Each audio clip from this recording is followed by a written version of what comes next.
Good morning students, मयूर की online class में आप सबका हार्दिक स्वागत है। आज जो हम टॉपिक करने जा रहे हैं उसका नाम है टेंस। टेंस क्या है? नॉर्मली हम टेंस को समय के रूप में जानते हैं। समय के 3 पार्ट होते हैं।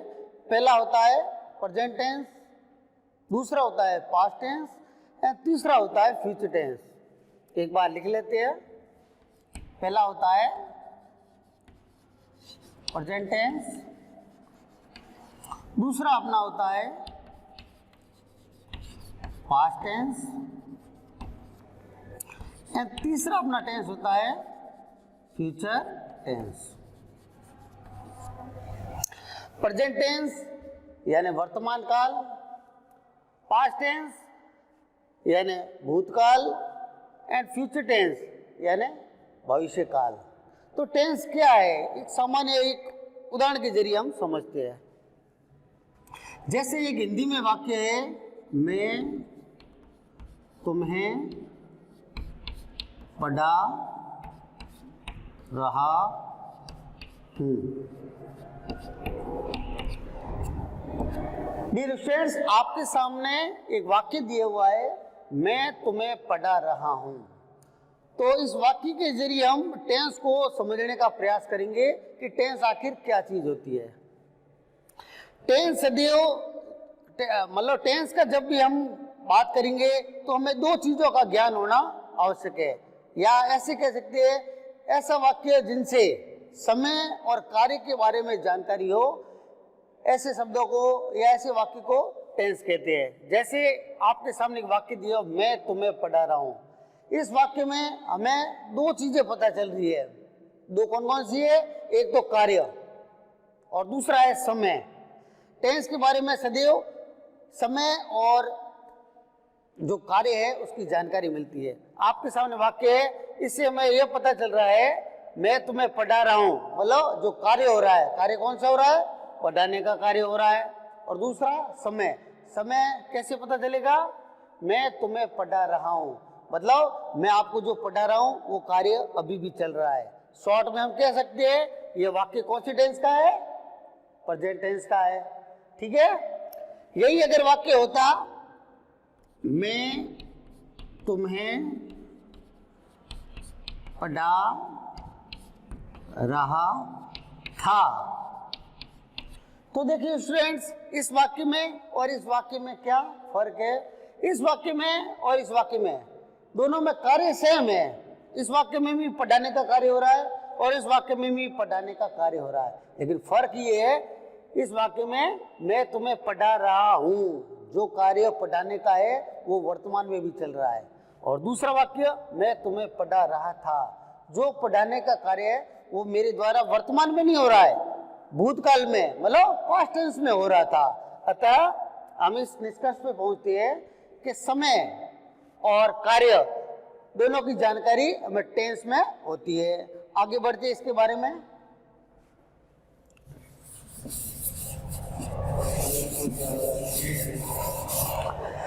तो आइए देखते हैं प्रेजेंट टेंस, पास्ट टेंस और फ्यूचर, इन तीनों के बारे में एक बार वापस देखते हैं। प्रेजेंट टेंस यानी वर्तमान काल, मतलब जो कार्य चल रहा है वो किस समय में चल रहा है? वर्तमान समय में। दूसरा है पास्ट टेंस, जो कार्य था वो समाप्त हो चुका है, वो भूतकाल। और फ्यूचर टेंस, जो कार्य हम शुरू करने वाले हैं, मतलब ना तो समाप्त हुआ है ना चल रहा है, भविष्य में शुरू होगा। ऐसे समय वाले काल को कहते हैं हम फ्यूचर टेंस। अब इस टेंस को डिटेल में जानने के लिए हम ये जानेंगे, प्रत्येक टेंस है उसके 4 पार्ट होते हैं। जब हम प्रेजेंट टेंस पढ़ेंगे, जब हम पास्ट टेंस पढ़ेंगे और जब हम फ्यूचर टेंस पढ़ेंगे, तो चारों को पढ़ने के लिए या उनको सरलता से जानने के लिए प्रत्येक के 4 भाग होते हैं। कौन कौन से होते हैं देखते हैं। पहला होता है सिंपल, दूसरा होता है कंटिन्यूस,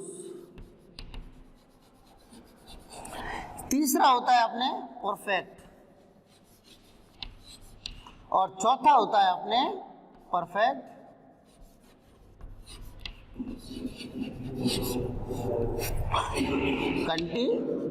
कंटिन्यूअस। देखिए स्टूडेंट्स, जब हम प्रेजेंट टेंस के बारे में जानकारी प्राप्त करेंगे तो प्रेजेंट टेंस में सबसे पहले हम पढ़ेंगे present simple tense, present continuous tense, present perfect tense and present perfect continuous tense. उसी तरह इन्हीं चारों को हम जब पास्ट टेंस पढ़ेंगे और जब हम फ्यूचर टेंस पढ़ेंगे तो इनके बारे में जानकारी प्राप्त करेंगे।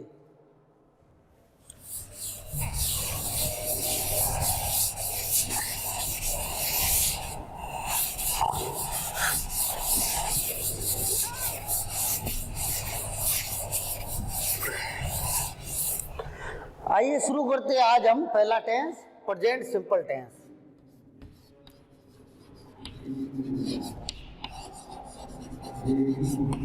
Present simple tense. तो प्रेजेंट सिंपल टेंस में क्या होता है इसके बारे में हम जानने से पहले थोड़ा इसके बारे में चर्चा कर लेते हैं। इस टेंस को जब हम देखेंगे तो इसके जो हिंदी के वाक्य होंगे तो उसकी पहचान क्या होगी, मतलब फर्स्ट लुक, वाक्य को देखते ही हमें पहचान होनी चाहिए कि जो हम टेंस बदल रही है वो कौन से टेंस का है। तो इसके लिए सबसे पहले जरूरी है इसकी पहचान। तो इस टेंस की पहचान क्या है, देखिए इस टेंस की ये पहचान है, हिंदी का कोई भी सेंटेंस होगा, मतलब हिंदी वाक्यों के अंत में ता है, ती है, ते है, ता हूं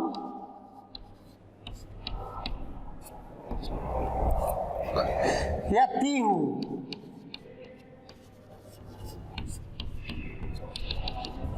आदि आते हैं।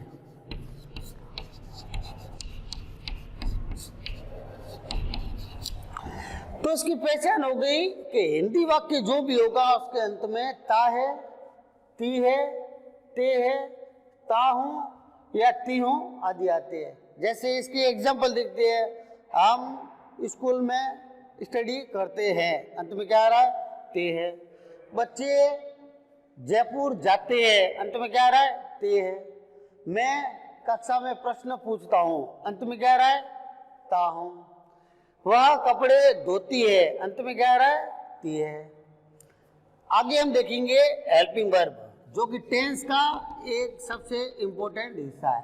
हेल्पिंग वर्ब जिसे कहते हैं सहायक क्रिया। तो हेल्पिंग वर्ब इस टेंस में डू और डज।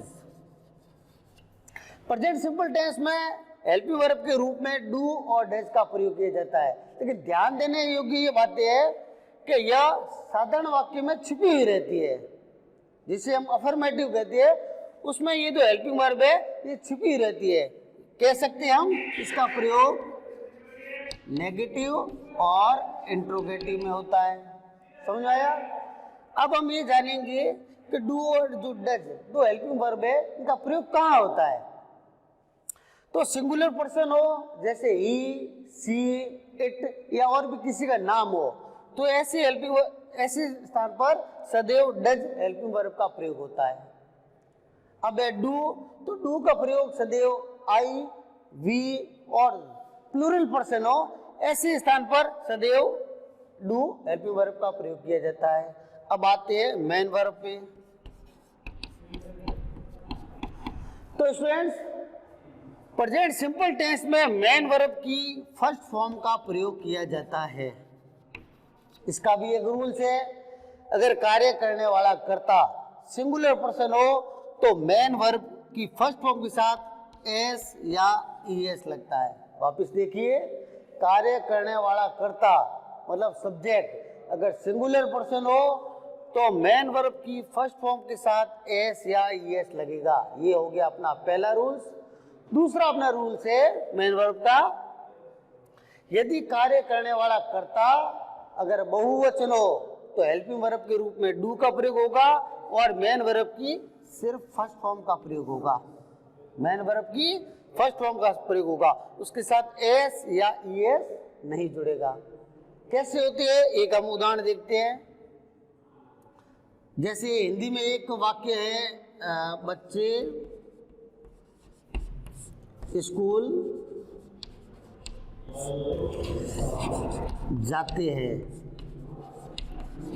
एक और उदाहरण है, राम प्रश्न पूछता है।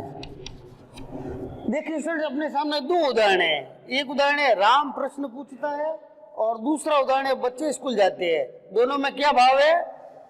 पहला वाक्य है उसमें राम है, वो प्रश्न पूछ रहा है, लेकिन जो पूछने वाला वो राम है, वो सिंगुलर है, मतलब राम है वो अकेला है। और दूसरा वाक्य है बच्चे स्कूल जाते हैं। इस वाक्य में राम है, सॉरी बच्चे है, वो बहुवचन है। शॉर्ट में हम कह सकते हैं इस वाक्य में जो अपना सब्जेक्ट है वो प्लूरल पर्सन है और इस वाक्य में जो अपना सब्जेक्ट है वो सिंगुलर पर्सन है। अब हम देखते हैं, इन्हीं को फॉलो करते हैं। तो सब्जेक्ट है अपना राम, चूंकि अभी मैंने आपको बताया था कि हेल्पिंग वर्ब के रूप में डू और डज का प्रयोग होता है, वो केवल नेगेटिव और इंट्रोगेटिव सेंटेंस हो तो इसका प्रयोग होता है। तो अब हम साधारण वाक्य लिख रहे हैं, इसमें डू और डज का प्रयोग नहीं होता। मेन वर्ब के रूप में फर्स्ट फॉर्म और उसके साथ में एस या ईएस लगेगा। क्यों? क्योंकि यहाँ पर हमारे जो सब्जेक्ट है वो सिंगुलर पर्सन है। Ram ask questions, Ram ask questions, Ram प्रश्न पूछता है। ठीक है। दूसरा अपना सेंटेंस है बच्चे स्कूल जाते हैं। चिल्ड्रन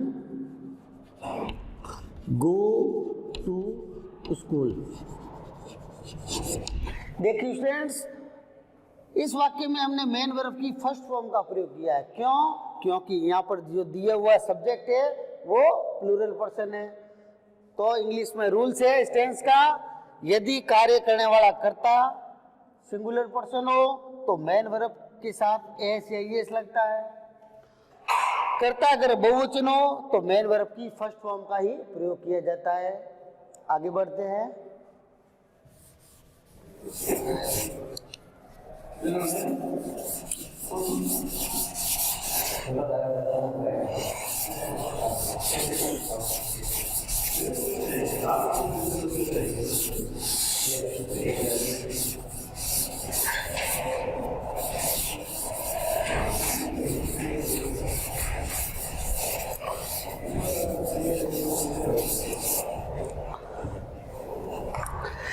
ये तो हमने जानकारी इस टेंस के बारे में सामान्य जानकारी। अब हमारे सामने जब कोई वाक्य आता है एग्जाम में तो देखिए उसको कैसे ट्रांसलेट करता है। उसके लिए सबसे पहले हमको स्ट्रक्चर की जरूरत है।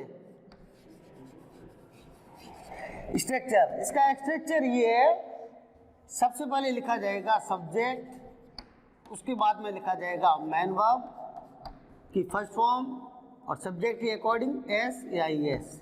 उसके बाद लिखा जाएगा ऑब्जेक्ट और उसके बाद अगर कुछ अदर्स और कुछ बच जाता है तो ये हो गया अपना अफर्मेटिव का या साधारण वाक्य है, उसकी ये वाक्य रचना है, उसका स्ट्रक्चर है।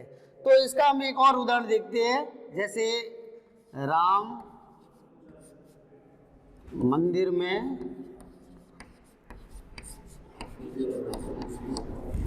पूजा करता है। तो स्टूडेंट्स, ये वाक्य दिया हुआ, किसी ने हमें पूछ लिया कि इस टेंस को देखकर, इस वाक्य को देखकर आप कैसे कह सकते हो कि वाक्य प्रेजेंट सिंपल का है। तो सबसे पहले हमारे दिमाग में इसकी पहचान आनी चाहिए। इसकी पहचान है, हिंदी का कोई भी सेंटेंस होगा उसके अंत में ता है, ती है, ते है, ता हूं और तिहारा, उसके अंतर्गत इसमें ता है आया है, इसलिए हम कह सकते हैं यह वाक्य प्रेजेंट सिंपल का है। अब हम इसका ट्रांसलेट करेंगे, उससे पहले देखते हैं इस वाक्य में राम क्या है, सब्जेक्ट है, मंदिर क्या है, एक स्थान है, पूजा क्या है, पूजा करना क्या है, इसमें मेन वर्ब है। तो हम जब वाक्य करेंगे, इसका ट्रांसलेट करेंगे, तो सबसे पहले वाक्य में क्या लिखा जाएगा, सब्जेक्ट। इस वाक्य में सब्जेक्ट क्या है, राम। चूंकि साधारण वाक्य इसलिए हेल्पिंग वर्ब का प्रयोग नहीं होगा, इसलिए पूजा करना अब इसके साथ एस या एस लगेगा कि नहीं लगेगा? लगेगा। क्यों? क्योंकि काम करने वाला राम है, वो सिंगुलर पर्सन है, इसलिए क्या लग जाएगा? वर्शिप। कहाँ कर रहा है? मंदिर में, इन द टेम्पल। ये हो गया अपना साधारण वाक्य। ठीक है। अब कुछ स्टूडेंट्स के मन में होगा फिर हेल्पिंग वर्ब का प्रयोग कहाँ होता है, तो इसके लिए हम देखते हैं इसका स्ट्रक्चर, नेगेटिव का स्ट्रक्चर। नेगेटिव सेंटेंस हो तो उसका स्ट्रक्चर क्या होगा?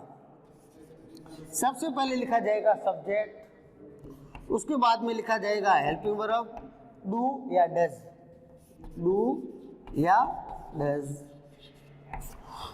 उसके बाद में लिखा जाएगा मेन वर्ब, उसकी फर्स्ट फॉर्म। स्टूडेंट ध्यान देना, वाक्य अगर नेगेटिव हो या इंट्रोगेटिव हो तो मेन वर्ब के साथ में जो लगने वाला एस या ईएस है वो हट जाता है। ठीक है। और उसके बाद में आ गया ऑब्जेक्ट और फिर अदर्स। इसी का वाक्य जैसे राम मंदिर में पूजा करता है, यही वाक्य अगर होता राम मंदिर में पूजा नहीं करता है तो क्या होता? सबसे पहले लिखा जाएगा सब्जेक्ट राम, चूंकि राम है वो सिंगुलर पर्सन है इसलिए आ गया does. Ram does not worship. ध्यान देना, यहाँ पर राम सिंगुलर था लेकिन वाक्य अफर्मेटिव था इसलिए यहाँ पर एस या एस में से एस लग गया। चूंकि ये वाक्य नेगेटिव है, जो मेन वर्ब के पीछे लगने वाला एस और एस वो हट जाता है।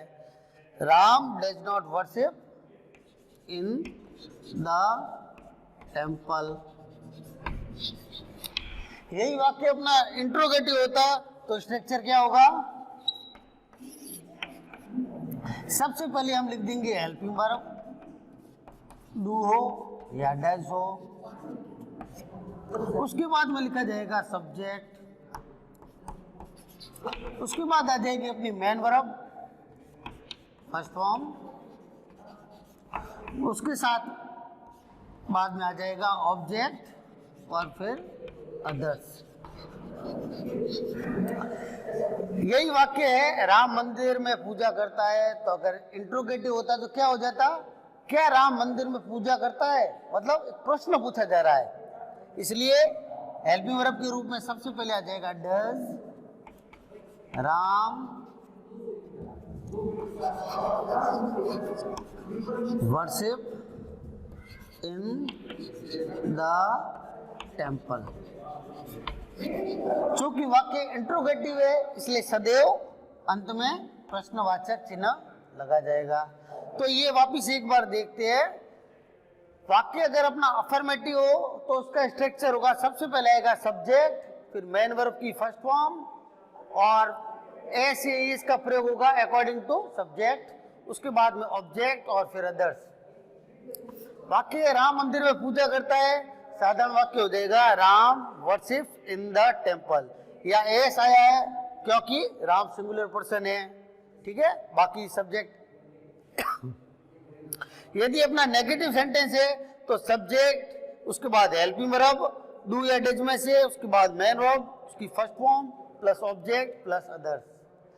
अभी मैंने आपको बता दिया था नेगेटिव का और इंट्रोगेटिव का सेंटेंस हो तो सदैव जो मेन वर्ब के पीछे एस या ईएस आया है वो हट जाता है। अब देखिए इसका उदाहरण नेगेटिव का, Ram does not worship in the temple. इस वाक्य में देखिए डज आया है। डज क्यों आया है? क्योंकि राम अपना सिंगुलर पर्सन है और नॉट आते ही जो एस या ईएस था वो हट गया। अब अपना इंट्रोगेटिव सेंटेंस हो सदैव हेल्पिंग वर्ब से प्रारंभ होता है। ये हेल्पिंग वर्ब के रूप में हम डू और डज का प्रयोग कर देंगे, उसके बाद सब्जेक्ट, फिर main verb first form plus object plus others. वाक्य क्या हो गया? डज। डज क्यों आया है? क्योंकि अपना सब्जेक्ट क्या है? Singular person. Does Ram worship in the temple. यहाँ पर भी हमने वाक्य के पीछे जो एस या ईएस आया था वो हटा दिया है। क्यों?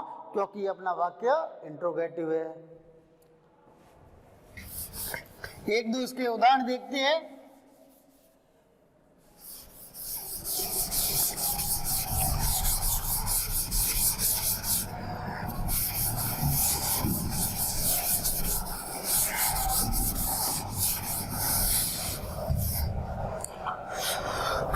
इसके एग्जाम्पल देखते हैं। हम ये जानने के लिए एक सिंगुलर पर्सन का और एक प्लूरल पर्सन का एग्जाम्पल देखते हैं। जैसे हम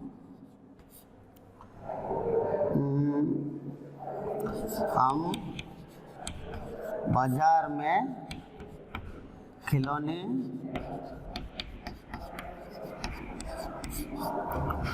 खरीदते हैं। हम बाजार में खिलौने खरीदते हैं। इसका हम सबसे पहले वाक्य को बदलेंगे अफर्मेटिव में, फिर इसी को बदलेंगे नेगेटिव में, फिर इसी को बदलेंगे इंट्रोगेटिव में। ठीक है। और सबसे पहले हम वाक्य को बदलते हैं अफर्मेटिव में। उससे पहले हमें जानकारी क्या जरूरी है, दिए हुए सेंटेंस में सब्जेक्ट क्या है हम, बाजार क्या है प्लेस, खिलौने क्या है ऑब्जेक्ट, और खरीदना ये आपके हो गया मेन वर्ब। अब हम इसको अफर्मेटिव में बदलेंगे, क्या हो जाएगा वी, खरीदना, खरीदना को कहते हैं बाई। यहाँ पर एस या एस नहीं आया है, क्यों? क्योंकि अपना जो सब्जेक्ट है वो बहुवचन है या प्लूरल है। We buy toys in the market. इसी को हम नेगेटिव में बदलते हैं, we do not buy toys in the market. इसी को इंट्रोगेटिव में बदलेंगे तो हेल्पिंग वर्ब है, वो वाक्य के प्रारंभ में आ जाएगा। Do we buy toys in the market. पीछे क्वेश्चन मार्क। एक हम एग्जांपल देखते हैं सिंगुलर पर्सन का। राधा कपड़े धोती है। इस वाक्य में राधा क्या है सब्जेक्ट, कपड़े क्या है ऑब्जेक्ट, और धोना क्या है मेन वर्ब। इसी तरह इसी को भी हम अफर्मेटिव, नेगेटिव और इंट्रोगेटिव में बदलेंगे। सब्जेक्ट क्या है राधा, राधा वॉशेज क्लोथ्स। देखिए फ्रेंड्स, इस वाक्य में राधा वॉशेज क्लोथ्स, वॉश के बाद में ईएस लगाया, क्यों? क्योंकि अपना जो सब्जेक्ट है वो सिंगुलर पर्सन है। इसका नेगेटिव हो जाएगा Radha does not wash clothes. इसका नेगेटिव हो गया Radha does not wash clothes. चूंकि राधा है वो सिंगुलर पर्सन है, इसलिए हेल्पिंग वर्ब के रूप में डज का प्रयोग कर दिया और नॉट आ गया, और रूल्स के हिसाब से ए से ईएस था वो इसमें हट गया। अब हो गया इसका interrogative, does Radha wash clothes. चूंकि ये सेंटेंस है वो इंट्रोगेटिव है, इसलिए अंत में आ जाएगा प्रश्नवाचक चिन्ह या क्वेश्चन मार्क। एक बार इनको वापस देखते हैं। देखिए वाक्य है हम बाजार में खिलौने खरीदते हैं। क्योंकि वाक्य के अंत में ता है, ती है, ते है में से कोई वर्ड आ रहा है, इसलिए ये अपना वाक्य हो गया प्रेजेंट सिंपल का। सबसे पहले तो ये पहचान। फिर इसको हम अफर्मेटिव में बदलेंगे तो क्या हो जाएगा we buy toys in the market. यहाँ पर बाई आया है, इसके साथ एस या ईएस नहीं जुड़ा है, क्यों? क्योंकि अपना जो सब्जेक्ट है वो प्लूरल पर्सन है। टॉयज इन द मार्केट, ठीक है। इसी को नेगेटिव में बदलेंगे, we do not buy toys in the market. चूंकि यहाँ पर डू आया है, क्यों आया है? क्योंकि अपना सब्जेक्ट है वो प्लूरल पर्सन है।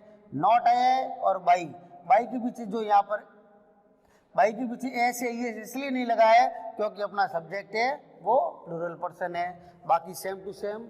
इंट्रोगेटिव हो तो डू को या जो हेल्पिंग वर्ब उसको वाक्य के प्रारंभ में लिख देते हैं, do we buy toys in the market, और अंत में सदैव क्वेश्चन मार्क का प्रयोग करना है। और अगला अपना सेंटेंस है राधा कपड़े धोती है। राधा सिंगुलर पर्सन है, इसलिए हमने जो वाक्य का इंग्लिश ट्रांसलेशन है राधा वॉशेज क्लोथ्स, यहाँ पर वॉश के बाद में ईएस का प्रयोग किया है। क्यों किया है? क्योंकि यहाँ पर राधा है वो सिंगुलर पर्सन है। नेगेटिव हो गया Radha does not wash clothes, Radha singular थी इसलिए डज का प्रयोग कर दिया है, और नॉट आ गया है वॉश, यहाँ पर वॉश के बाद ईएस था वो हमने हटा दिया है। क्यों? क्योंकि रूल से नेगेटिव और इंट्रोगेटिव में जो फर्स्ट फॉर्म के पीछे एस ईएस लगा होता है वो हट जाता है। इसका इंट्रोगेटिव हो जाएगा डज राधा वॉश क्लोथ और पीछे क्वेश्चन मार्क। तो स्टूडेंट्स हमने आज इस क्लास में टेंस के बारे में सामान्य जानकारी प्राप्त की है, और टेंस का जो प्रथम रूप है प्रेजेंट सिंपल टेंस उसके बारे में जाना है। अगली क्लास में हम इसका जो सेकंड रूप है प्रेजेंट कंटिन्यूअस टेंस उसके बारे में जानेंगे। तब तक के लिए धन्यवाद।